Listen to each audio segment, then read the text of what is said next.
fundamental changes in the role of a leader today. In particular, we highlight the change from leader as boss, evaluator, judge, and critic to leader as partner, facilitator, cheerleader, supporter, and coach.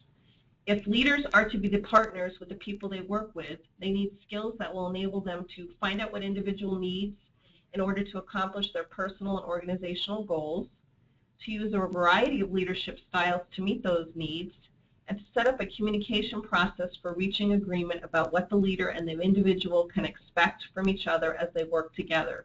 These three skills, diagnosis, flexibility, and partnering for performance, are the focus of this program. Because leadership is what you do with people, not to them, once you learn these leadership principles, models, and processes, take the time to share them with the people you work with. Not only will you reinforce your knowledge and skills, but you will also demonstrate your commitment to helping people succeed. Systech Leadership has gone through Situational Leadership II. Now we are sharing both what the employees or colleagues have to do with Situational Leadership II and how the leader can support you in this fundamental leadership principle that will help our organization move ahead. Let's go right into our slides today. So our agenda today is Situational Leadership II model. I will describe what the model is and how Situational Leadership II works. We'll talk about what development level an individual may be in and diagnose where they are in a particular skill or task. We're going to talk about what leadership style flexibility means, how a leader will flex their style to a colleague, and how a colleague can have a meaningful conversation with their manager to get what they need to be successful in a project. Talk about what partnering for performance means, and we're going to talk about what the one-on-one system is and how to have meaningful conversations with your leader on a regular basis. Situational Leadership II is a model to help employees reach their highest level of performance on a specific goal or task by becoming self-motivated and self-directed. This is done by matching an employee's development level with the proper leadership style. So this is the model to the right of the screen. Down below here we have the development level of the colleague, and which runs from a D1 through a D4. Each one has a particular nuance in regards to the level that the person is in. We also have the leadership style that needs to match that, that runs from an S1 through an S4. I'm going to take you through each of the different levels and talk you through how a manager and a colleague can match those particular skill levels and development levels to make sure that you're able to move through a particular task or goal.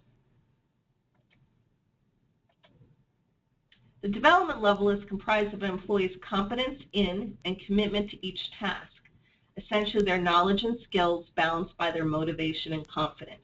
There are 4 development levels. D1 is when you're first starting to learn a new skill or task. You have very low competence but high commitment. So an example of that would be as if you're learning a new skill, say Excel. When you're learning Excel for the very first time, you have no idea how the program works. You have low confidence, but you're very excited about learning about it, and you have high commitment to do that. And you'll go to a D level 2. You're going to have some confidence, but you may get a little frustrated learning a new skill, so your commitment may vary. So sometimes it's low, sometimes it's high. But you tend to go down a little bit when you're a D2. A D3, as you continue to learn that skill, you're going to come moderate to high competence in that particular skill level. And again, as you learn, your skill level may go up and down depending on the project they're given to use that skill. And then a D4, you're highly competent in a particular skill level, and you have high commitment to get that done. These levels range from a D1 through D4, with D1, again, being a very enthusiastic beginner, moving through to a D4 employee who's a self-reliant achiever. And what I want to make sure that you understand that your development level is particular to the task or goal that you're trying to accomplish. It is not about your skill level overall. So if you have 20 years experience in the field, you wouldn't say the person is a D4. They may have some D4 skills and particular goals that they're trying to get done because they have experience in doing that, but you'd never say a person is overall a D4. It's all based upon the particular skill level the person is at for a particular task they have to get done. So another section is the competence and commitment a person has makes up their development level. So a competence is an individual's demonstrated specific and transferable knowledge and skills for a goal or task. The commitment is an individual's motivation for and confidence in certain skills or tasks, not an overall rating on an individual's skills or aptitude. So the 4 levels, D1, usually people are hopeful, curious, eager, enthusiastic. D2, they become a little bit more overwhelmed, confused, demotivated, and frustrated when they're learning a new skill. D3, they become a little more self-critical, they're more cautious, they're becoming very capable, but sometimes they're insecure. And then D4, they're constantly competent, expert, and accomplished. So again, the person overall, the D level or development descriptors based upon their competence and commitment for a particular skill or task. To explain the development level, an example on how to diagnose where you are in a particular skill or task, you think about when you were young, when you got a new bicycle. When you were small, you got a bicycle, usually had training wheels, you got on the bike, your parents were very, very committed to helping you, and you were very excited, and they would help you. And you start riding the bike, you become, you have training wheels, you may fall off the bike, you may have some struggles, you continue to learn, you become a D2, you start riding D3, and you get to the end of the block, and you become more competent. You still may have some cautiousness about not going when your parents aren't with you, but by the time you're a D4, you're able to go no hands, you're able to ride wherever you'd like to ride down the road, and you're very independent riding that bike. And again, sometimes you need training wheels, sometimes you may not, but usually as you progress through, those training wheels will come off, and you'll become very confident in your bike riding. So that's a very simple example on thinking about where you are in the development scale for a particular task that you're doing. So again, there's 5 key diagnosis questions to help you decide what development level you're at. So the first question you would ask is, what is the specific goal or task that I'm asked to do? How strong or good are the individual's demonstrated task knowledge and skills on the goal or task you're being asked to complete? How strong or good are the individual's transferable skills? How motivated, interested, or enthusiastic is the individual? And how confident or self-assured is the individual? Again, the employees or colleagues can ask this question of themselves, along with the manager taking a look at what they're trying to give the employee to do for a particular task or goal, and trying to match the manager's level of commitment and support they need to give the person, as well as where the person thinks they are in that development skill. And it's all about matching those two together. So again, I want to really focus on the development level as a goal or task specific. It has nothing to do with the person's overall experience in a particular field that they do. So we want to match leadership style, and we want to talk a little bit about the descriptors of the leadership style in this model. So there are 2 basic leadership behaviors, directive and supportive. So when a manager is directive, they need to tell the employee what, when, and how to do a task. And supportive means they need to empower, provide support, they need to listen to their colleagues, facilitate, and encourage them. And there are 4 levels for leadership style. And S1 is when the manager has to be very directing. They're giving the employee high direction and low support. They're going to help define, plan, teach, check, and give feedback. When an employee moves through to the next level, or a D2, the manager wants to be at the S2 level. They should be coaching the employee. This means they're going to still give the employee directions, but they're also going to be very supportive.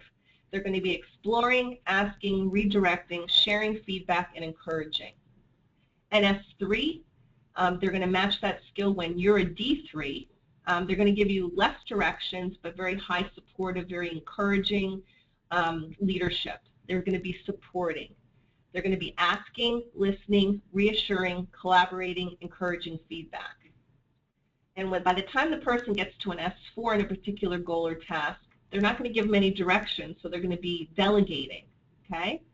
They're going to give low direction and low support. At this point, an employee or colleague can just give feedback to the manager where they are in a particular project or goal that they have to get done. And this manager is going to be much more allowing, trusting. They're going to confirm, they're going to empower you, they're going to be acknowledging, and they'll be challenging you. So this model is basically trying to match the leadership style to the development level of each individual. So again, we showed this model in the very beginning. We want to match the level D1 through D4 with a leadership style of an S1 through an S4. So let's talk about partnering for performance. To make sure there's a match, leaders and colleagues need to partner for performance by getting agreement on setting SMART goals by writing goals that are specific, measurable, attainable, relevant, and timely. They need to diagnose the development levels for a specific task and identify performance trends. They need to identify proper leadership style. So the manager and the employee, when they sit down to talk about a new project or task or something that the person has to get done, they should have a very quick conversation where the employee thinks they are in that particular skill, whether they are D1 through a D4.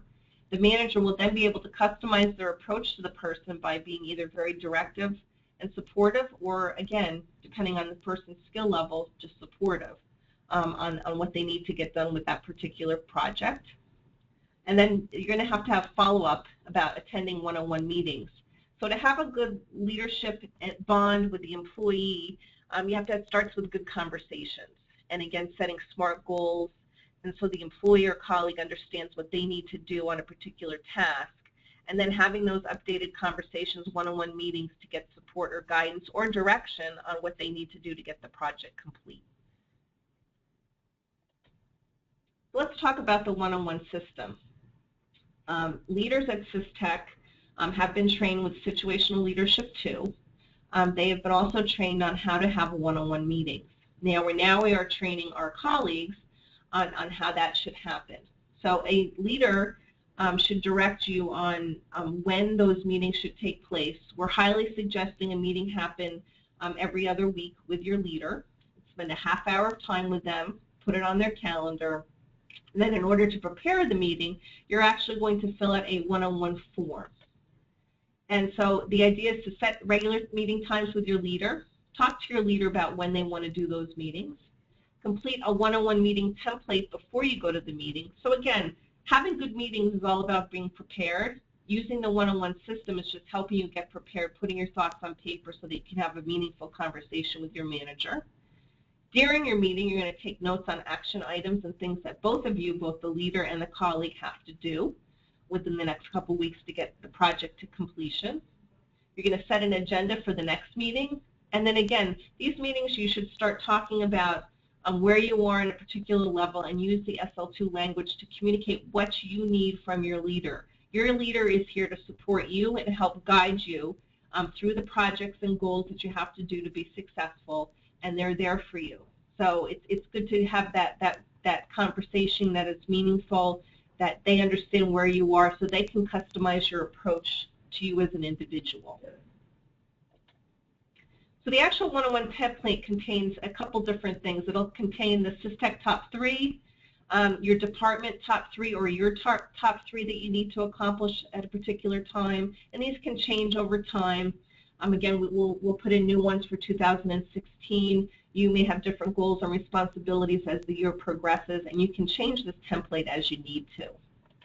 The second part of it is really just writing down in the template the projects that you're working on and what stage you think you are in a particular thing. So if this is a new project and you have very little experience with something, you're going to want to put down where you are on a particular project or what you need from your manager. And again, so direction number 1 is I, the leader, need to give you to help you take action. Again, if you're a D1 on a particular project, you would write that project name down here, what you need from the manager, and any notes while you have your conversation. D2 is in the orange. Again, you need some more direction and you need some more support on a particular project. You would put that in this particular location and any notes. As you rotate to a D3, this is where you need support from your leader. Again, this is, you've moved along in the project, you've had some experience and exposure to it, you've been, you're kind of rolling along with the project, you put it in the yellow. And then by the time you're a D4, that's your green, and that's when you're just going to need to keep your leader informed, and you're just going to need support, not much direction. And again, all these sections you can put notes from your conversation within the meeting. After you're done talking about the projects, where you are, or what support you need during that meeting, you're going to put down any steps or actions needed to be taken by you until your next meeting. And then you should talk about what you want to talk about in your next meeting. Is there anything coming up that you want to talk about with your manager that you didn't cover in today's meeting that you want to wait till next time? So again, this is truly just a template to help have good, meaningful conversations, that you put some effort in before you have your meeting, and that the meeting doesn't become a waste of time, and that you don't forget to talk to your manager about a particular area, and that you start to begin to figure out where you are in a particular scale of a D1 through D4 and what support and guidance and direction you need from your manager. We hope this can be meaningful for people to just give some more organization and direction for people to have meaningful conversations. So I want to thank you for listening in regards to Situational Leadership II. It's a very supportive leadership mechanical program that can help leaders and colleagues have better conversations, get better support, and have better success through projects. If you need more support or more understanding about Situational Leadership II, I highly suggest you speak to your manager directly. They have been coached through this program and have gone through it and have a much better understanding of the program since they've gone through that training, and they can help you prepare your one-on-one forms, have conversations about where you think you are in certain skills, and they're here to support you through this program. If you still feel like you need more support on it, feel free to drop by the Human Resources, and we'll be happy to spend more time with you on this program. Thank you very much.